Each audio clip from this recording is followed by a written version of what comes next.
Hey, what's up, guys? Owen Finch here to give you a TNA review for um, February 20th, 2014.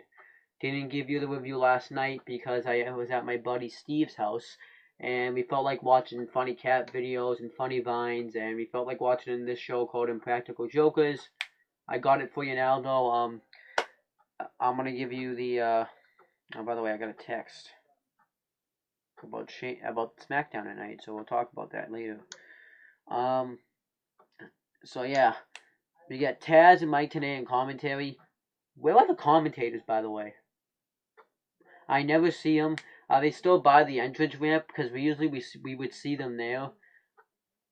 Um, they're not like by the ring anymore, so I'm assuming that's where they are, but we never see them. Um, this show was in memory to Nelson Fraser, and he was born in 1971 and died in 2014. Obviously, don't know who he is. I think I heard the name before, but I don't know who the actual guy is. I want to talk to you too that Big Daddy V also died. Slash Vishera, Kin Mabel. So yeah, rest in peace, Big Daddy V.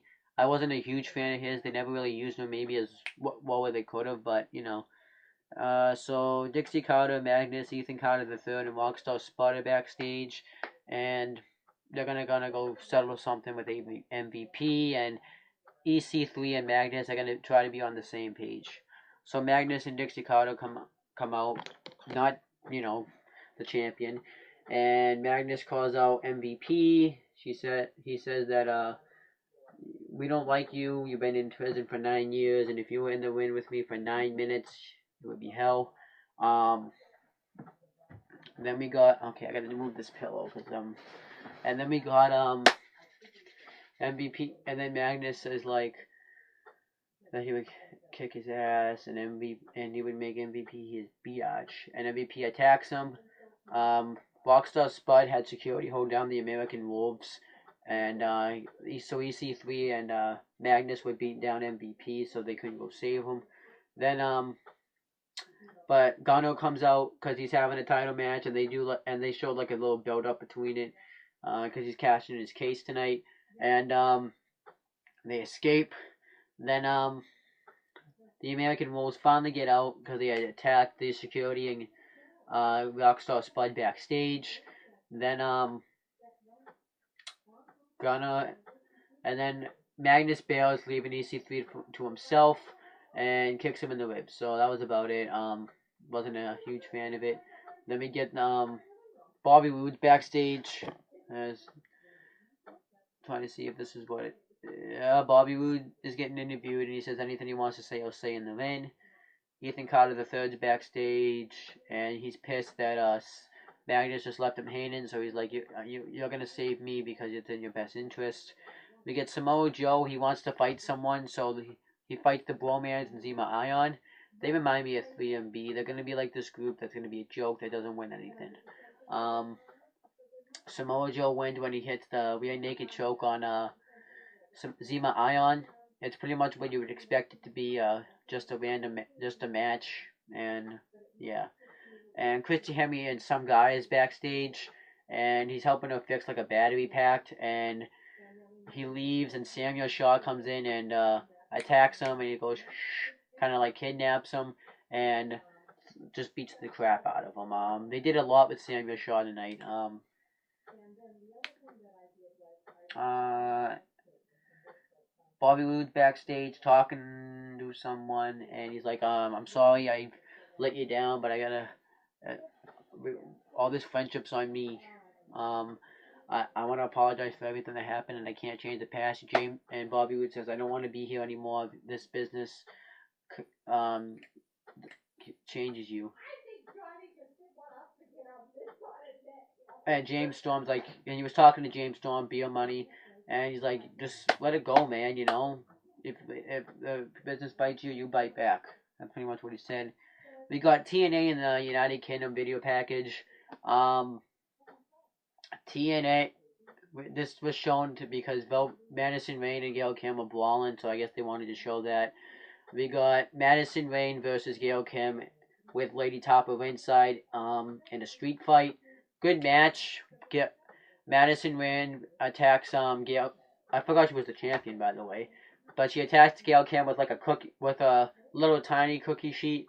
Um, before she can get on the ramp, so before she can get to the ring, she attacks her. She beats her up with like a limbo stick.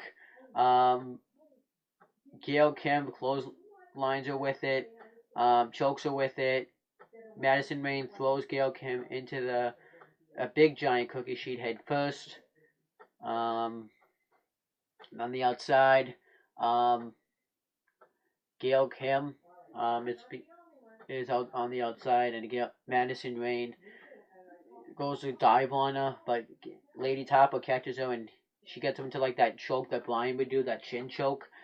And then when she gets her, well she puts her in the ring, back first into the ring apron, and Gail Kim gives her the figure four around the post. Goes to hit her with the chair, but she kicks the chair in her face, and that busts Gail Kim's nose open. And Lady Topper gets in the ring, and and she speared her too, by the way. But Lady Topper gets in the ring, and she attacks her with cookie sheets and a stick. Goes to hit her with a chair, but Gail Kim hits her with a Knockouts Championship for the win. I was fine with this. This was a great match. I liked to see that they utilized their knockouts in a street fight. I thought this was good.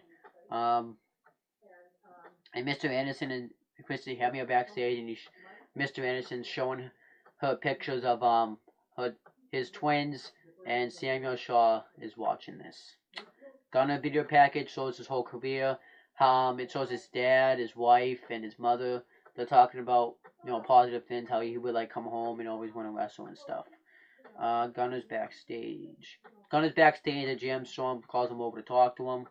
Ethan Carter, the third interview. Next week, Kurt Angle is getting inducted into the Hall of Fame. I think that's fine. And he's like, maybe Kurt Angle will tell you for himself whether or not he ended his career. Bobby Roode promo. He comes out and says that he wants to thank everyone and and apologize to all people that he's done wrong. He's gonna leave TNA. Because he doesn't want to be here anymore. But Dixie Carter comes out. She tries to force him to stay, saying you can't leave because you have a contract. I was thinking, CM Punk left WWE. Why couldn't Bobby Roode leave TNA? And then Bobby Roode says she wants Bobby Roode to be the captain for her team. We find out too that MVP and Austin Aries were talking. I forgot to mention. And MVP wanted him to be on his team, and he said he's going to think about it. It's because right now it's MVP and the American Wolves. Bobby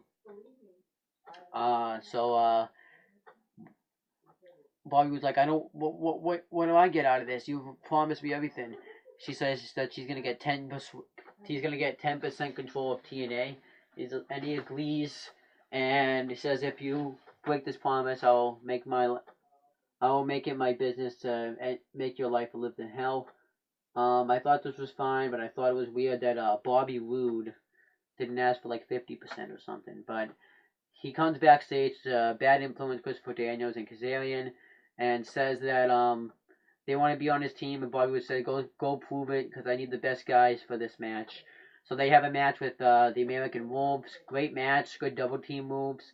I wish they had waited a little bit sooner to do this match, but they really don't have a choice. They don't have any teams. And they win. They win with like a move. I don't really know. It's like a shooting star press senton or something. I forget what it's called. I think then we got the main event. No, we got Bad Bones. I forgot the interview. It was like a gut check contestant. This was really just a setup because Mr. Anderson and Chris Hemmer were in the background. And Samuel Shaw attacked Mr. Anderson and threw him into a bunch of crap. And Chris Hemmer got out, so he takes her. And then later on in the night, he fixes her. She wakes up and doesn't know what happened. So I'm assuming this is going to be a Mr. Anderson, Samuel Shaw feud. Another Willow video package with Jeff Hardy. I think Jeff Hardy will play the role right, but why can't he just be Jeff Hardy? Gunner versus Magnus for the world title. Good match. Magnus starts calling down because it's like a Magnus rules match, so he gets it's gonna be like he gets whatever the no DQ, the no count out stuff. So, but James Storm and the American Wolves come out instead. They have a match. Magnus hits the elbow. Gunner kicks out of it. the Bromans come out and somebody else in EC3 and James Storm and the American Wolves fight them to the back. Gunner hits the flying headbutt. But Rockstar Spud puts his foot on the ropes. He chases Rockstar Spud. Magnus hits him with the title. I thought this was it, but he kicked out of it. I was surprised. And then Gunner starts to get his fire going, and he's about to hit the diving head, but Rockstar Spud gets in the ring, and James Storm throws him out, and then he goes to hit it, but James Storm catches him into a super kick. Magnus pins him, gets the win, so James Storm's now a heel. He turned on Gunner. I don't know what's gonna happen. They're probably gonna have Gunner join MVP's team, and James Storm join Bobby Roode's team, and they'll be in the Lethal Lockdown match. But I think they'll just do a simple cage match. But I think this is great. I've seen James Storm. I watched like a match with James Storm being a heel in the past, and he was actually a great heel. So I can't wait to see him as a heel.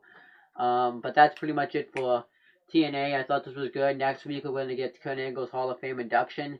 I'm assuming this is going to be like a fake induction where EC3 will come out and interrupt it.